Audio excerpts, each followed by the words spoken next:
Apa Crazy Rich dadakan melakukan pencucian uang? Fenomena Crazy Rich milenial di Indonesia semakin seru diperbincangkan. Bagaimana tidak, dua di antaranya ditetapkan sebagai tersangka kasus dugaan penipuan investasi opsi biner alias binary option.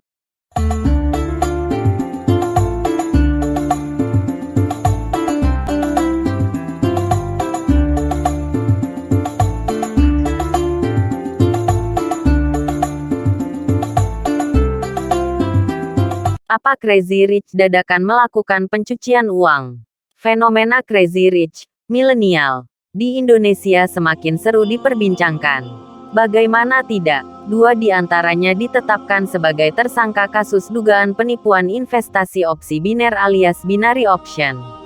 Mereka adalah Indra Kents dan Doni Salmanan. Keduanya kerap memamerkan kekayaan di media sosial sebelum menjadi tersangka dugaan penipuan dan tindak pidana pencucian uang (TPPU). Di luar itu, masih banyak lagi Crazy Rich Indonesia yang gemar pamer harta. Sebut saja pasangan suami istri Gilang Widya Pramana dan Sandi Purnamasari. Lalu, Maharani Kemala. Sandi dan Maharani adalah pendiri MS Glow. Sementara Gilang yang sering disebut Juragan 99 juga memiliki beberapa bisnis. Mulai dari perusahaan jasa transportasi darat hingga menjadi presiden Arema FC. Selanjutnya, ada pula Rudy Salim yang sedang diperbincangkan oleh masyarakat. Ia terkenal sukses sebagai pengusaha jual mobil mewah dan bekerja sama dengan artis Raffi Ahmad untuk mengakuisisi Cilegon United FC menjadi Rans Cilegon FC. Menariknya, Crazy Rich ini kebanyakan anak kemarin sore alias masih muda. Rata-rata usia mereka di rentang 23 tahun 34 tahun. Fenomena ini yang membuat sebagian pihak curiga. Masyarakat melihat mereka seakan-akan kaya mendadak dan terkenal bak sultan saat ini. Peneliti Indef Miramida dan curiga ada praktik pencucian uang dalam bisnis Crazy Rich milenial. Pasalnya, mereka seakan menjadi orang tajir melintir dalam waktu singkat. Kecurigaan tindakan pencucian uang oleh Crazy Rich ada. Sebelum ada kasus penangkapan dua orang ini sudah diskusi dengan senior-senior. Kami bilangnya ada orang nitip duit, ungkap Mirah. Memang, tak ada jangka waktu pasti atau ideal berapa lama seseorang berbisnis bisa menjadi Crazy Rich. Namun, Mirah menilai 5-10 tahun adalah waktu yang sangat singkat. Pejabat kalau korupsi saja itu tidak bisa dilakukan dalam waktu 1 tahun 2 tahun. Dikit-dikit dikumpulin jadi banyak, ujar Mirah. Apalagi membangun usaha sendiri. Mirah sanksi berbisnis bisa memutar uang dengan cepat. Pasalnya dalam bisnis ada proses pemasaran dan naik turun penjualan. Apakah dalam satu bisnis bisa putar uang secepat itu? Walaupun menggunakan influencer, memang penjualan bisa meningkat. Tapi tidak secepat itu juga, terang Mirah. Terlebih, Mirah mengatakan Crazy Rich ini tak pernah memperlihatkan risiko dari usaha yang dijalankan. Padahal, dalam berbisnis, risiko pasti ada. Tren bisnis yang dilakukan Crazy Rich hanya mendapatkan keuntungan besar, tapi tidak diikuti risiko besar. Belum pernah dengar ada risiko yang ikut dalam bisnis itu, ungkap Mirah. Jika benar Crazy Rich ini menjadi bagian dari kejahatan pencucian uang, Mirah merasa miris.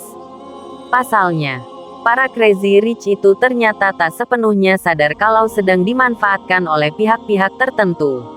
Mereka Crazy Rich bisa jadi tidak tahu apa-apa. Mereka tidak tahu kalau dijadikan boneka, tegas Mirah.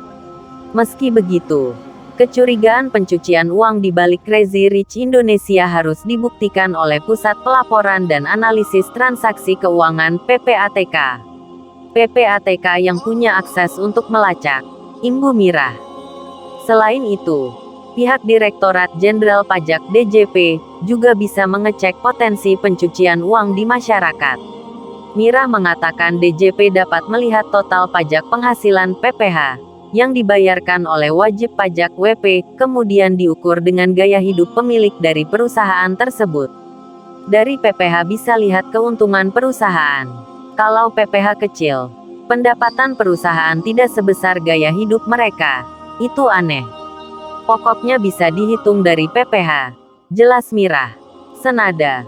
Guru Besar Ilmu Manajemen Fakultas Ekonomi Universitas Indonesia UI, Renal Kasali menilai banyak anak muda yang menerima titipan uang dan tidak mengetahui secara pasti sumber dana tersebut. Yang saya lihat saat ini banyak anak muda terima titipan uang secara lugu dan mereka ignoran terkait sumbernya. Jangan lupa uang-uang ilegal sedang mencari pelabuhan, ucap Renal. Menurut Renal, setidaknya butuh waktu 15 tahun 20 tahun untuk bisa mengkonsumsi hal-hal yang seringkali dipamerkan oleh Crazy Rich. Hal ini dengan asumsi berbisnis dari nol dan tanpa hak istimewa. Yang dipamerkan adalah yang disebut personal goods, yang melekat pada fisik manusia, yakni pakaian, aksesoris, tas, transportasi, seperti kendaraan sampai pesawat, rumah, papar Renal. Meski begitu, ia mengatakan kasus setiap Crazy Rich berbeda-beda. Ia mencontohkan Rudy. Menurut dia, Rudy memang pandai berjualan mobil mewah.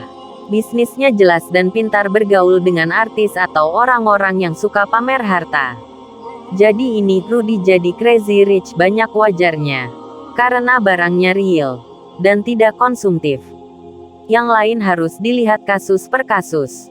Saya tidak bisa sebutkan satu-satu. Jelas Renal. Renal menjelaskan kecurigaan soal tindakan pencucian di balik kekayaan Crazy Rich milenial ini harus dijawab oleh PPATK.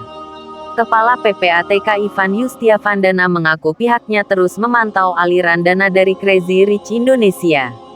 Namun, ia tak menyebut pasti siapa saja yang sedang dipantau secara khusus. Ia pemantauan akan berkembang terus, ujar Ivan. Menurut Ivan, pantauan aliran dana Crazy Rich masih diproses oleh analis PPATK. Ia masih belum bisa membeberkan hasil dari pantauan sementara. Jika memang ada indikasi pencucian uang oleh Crazy Rich, maka PPATK akan melapor ke kepolisian untuk ditindaklanjuti. Hasil analisis diserahkan ke Kapolri atau Bareskrim, pungkas Ivan.